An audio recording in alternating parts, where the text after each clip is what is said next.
perkenalkan, nama saya Dea Aprilia Salsabila Hasan dengan NIM 1803711. Di sini saya akan membahas sebuah karya sastra bahasa Jerman yang berjenis epik, yaitu Märchen atau Kurzgeschichte. Jika diartikan ke dalam bahasa Indonesia, artinya dongeng atau cerita pendek, yang berjudul Rotkäppchen karya Bruder Grimm. Sebelum membahas karya sastra tersebut, saya akan menjelaskan biografi singkat tentang Bruder Grimm. Jakob Ludwig Karl Grimm lahir pada 4 Januari 1785 dan saudaranya Wilhelm Karl Grimm lahir pada 24 Februari 1786. Keduanya lahir di Hanau. Grimm bersaudara adalah akademisi Jerman yang terkenal karena mempublikasikan kumpulan cerita rakyat dan dongeng dari daratan Eropa seperti Rotkäppchen, Aschenputtel, Hansel dan Gretel, serta masih banyak kisah-kisah lainnya. Dalam kerjasama mereka berdua, Jakob melakukan lebih banyak riset, sedangkan Wilhelm menyusun kata-kata dan menyajikan cerita tersebut dalam bentuk yang mudah dipahami oleh anak-anak. Baik, sekarang saya akan mulai membahas dongeng Rotkäppchen. Rotkäppchen atau anak berkerudung merah ini merupakan seorang anak yang manis dan baik hati. Pada suatu hari, ia disuruh oleh ibunya untuk mengantarkan kue dan minuman kepada sang nenek yang sedang sakit. Rumah neneknya itu ada di hutan. Wie du weißt, ist deine Großmutter krank. Würdest du ihr bitte diese Kekse, die ich gebacken habe, und die frischen Waldkräuter bringen? Natürlich, das mache ich gerne, Mama. Kemudian, Rotkäppchen pergi untuk mengantarkan kue dan minuman kepada neneknya. Saat di perjalanan, tiba-tiba ia bertemu dengan seekor serigala.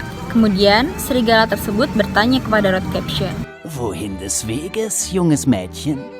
Zum Hause meiner Großmutter. Saat Rotkäppchen menjawab akan pergi ke rumah neneknya, serigala itu pun bertanya kepadanya, di mana neneknya itu tinggal. Dengan polosnya, Rotkäppchen menjawab dan memberitahu kepada sang serigala di mana letak rumah neneknya itu. Es ist das gelbe Haus am Ende des Waldes. Sie fühlt sich nicht gut, also bringe ich ihr Kekse und heilende Kräuter.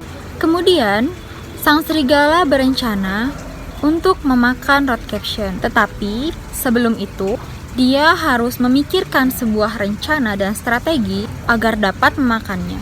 Serigala itu pun berjalan di sebelah Rotkäppchen, lalu berkata, "Lihatlah, di sana terdapat bunga-bunga yang sangat indah. Mengapa tidak kau petik bunga-bunga tersebut, Rotkäppchen?" Rotkäppchen pun akhirnya terpesona akan keindahan bunga-bunga dan akhirnya terjerumus ke dalam perkataan sang serigala. Ich sollte meiner Großmutter ein paar Blumen pflücken, da wird sie sich sicher freuen. Tetapi tanpa sadar ia malah terus masuk ke dalam hutan. Di sisi lain, serigala pergi ke rumah neneknya dan berpura-pura untuk menjadi Rotkäppchen agar serigala itu dapat diizinkan masuk. Wer ist da? Ich bin's, Großmutter, Rotkäppchen. Ich hab dir Kekse mitgebracht und frische Kräuter aus dem Wald. Die Tür ist offen, mein Kind. Komm herein. Setelah memasuki rumah sang nenek, diterkamnya langsung sang nenek oleh serigala. Serigala itu pun langsung menggunakan baju dan penutup kepala milik sang nenek, lalu langsung berbaring di atas tempat tidur, berpura-pura menjadi sang nenek. Dengan tujuan agar saat Rotkäppchen datang, ia akan langsung memakannya. Rotkäppchen akhirnya tiba di rumah nenek. Wer ist da? Ich bin's, Großmutter. Rotkäppchen. Die Tür ist offen, mein Kind. Komm herein. Dan betapa terkejutnya ia ketika melihat sang nenek memiliki tangan, telinga, mata, dan mulut yang sangat besar. Warum hast du so lange Arme? Damit ich dich besser umarmen kann. Und warum hast du so große Ohren? Damit ich dich besser hören kann. Aber Großmutter, warum sind deine Augen so groß? Damit ich dich besser sehen kann. Und Großmutter, warum hast du so scharfe Zähne? Damit ich dich besser fressen kann. Serigala itu pun langsung terbangun dan meloncat ke arah Rodcaption. Ia langsung memakan Rodcaption dan serigala itu pun merasa kekenyangan. Hingga akhirnya tertidur dengan mengeluarkan suara dengkuran yang sangat keras. Sehingga tak lama seorang pemburu pun datang karena mendengar suara dengkuran yang keras tersebut dan mencurigai apakah sang nenek baik-baik saja. Pemburu itu terkaget-kaget melihat serigala yang besar sedang berbaring di atas tempat tidur. Kemudian sang pemburu itu langsung membelah perut serigala dan keluarlah Rodcaption dan nenek dalam keadaan yang masih hidup dan baik-baik saja, kecuali sang nenek yang sedikit kesulitan bernafas. Kemudian Rodcaption memasukkan batu ke dalam perut serigala sehingga serigala itu pun tidak dapat terbangun dan akhirnya ia mati. Di hari berikutnya, Rodcaption akan membawakan kembali kue dan minuman kepada neneknya. Lalu ia mengalami hal yang serupa, yaitu bertemu dengan serigala. Tetapi kali ini Rodcaption mengabaikan serigala tersebut. Dan akhirnya serigala itu pun naik ke atas atap rumah neneknya. Dan serigala ini berencana akan memakan Rodcaption di saat ia akan pulang ke rumah. Tetapi neneknya telah mempersiapkan jebakan untuk sang serigala. Dan kemudian serigala itu pun terpeleset dan akhirnya mati.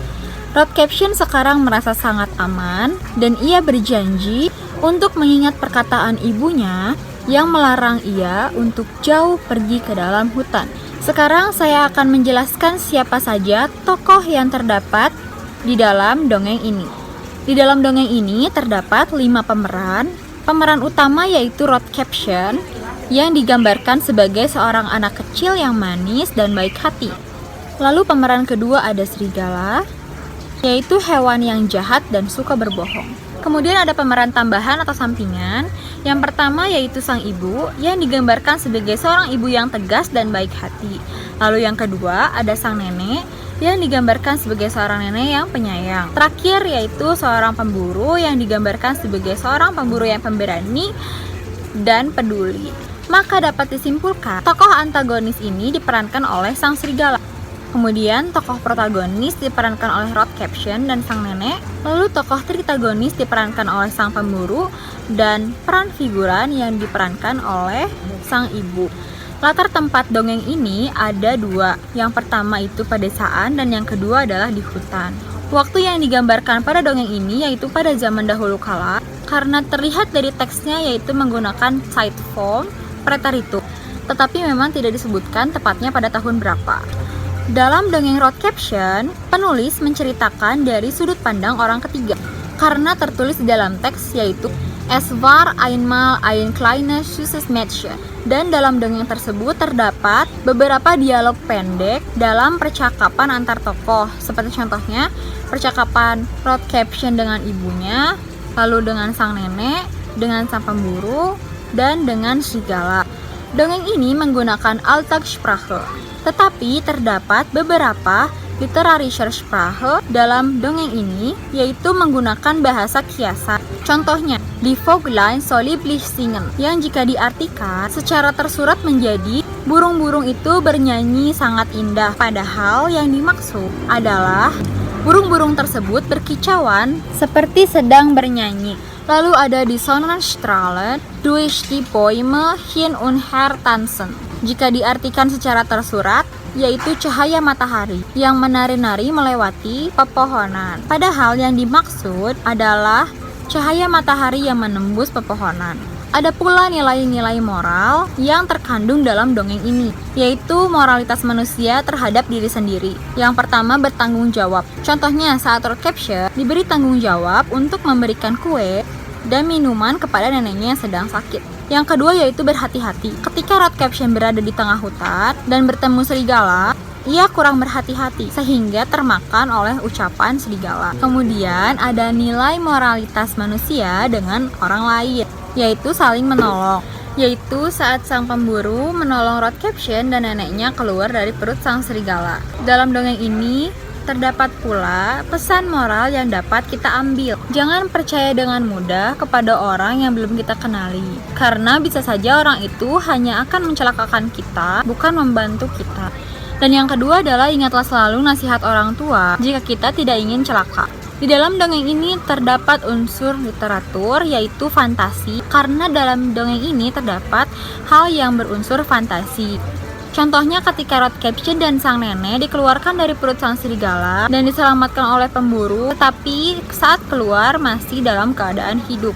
Lalu serigala yang dapat berbicara, dan serigala yang ketika dibelah tubuhnya ia belum mati, melainkan ketika perutnya diisi oleh batu, dan serigala itu pun merasa tubuhnya sangat berat sehingga ia mati. Terdapat ke dalam dongeng yang cukup mudah untuk dipahami karena termasuk ke dalam dongeng atau cerpen anak yang menggunakan bahasa sehari-hari dan memiliki jalan cerita atau alur yang maju, sehingga saya dapat merekomendasikan kepada pembelajar bahasa Jerman untuk membaca dongeng ini sebagai bahan pembelajaran karya sastra bahasa Jerman bagi pemula. Sumber dongeng Rodcaption yang saya baca yaitu dari buku Internationes tahun 1985 yang di dalamnya terdapat juga kumpulan cerita karya Bruder Grimm seperti Aschenputtel, Hansel und Gretel, Dornröschen, Schneewittchen, dan lain-lain. Sekian penjelasan mengenai dongeng Rodcaption yang saya sampaikan. Mohon maaf jika ada kesalahan dan terima kasih atas perhatiannya. Tschüss.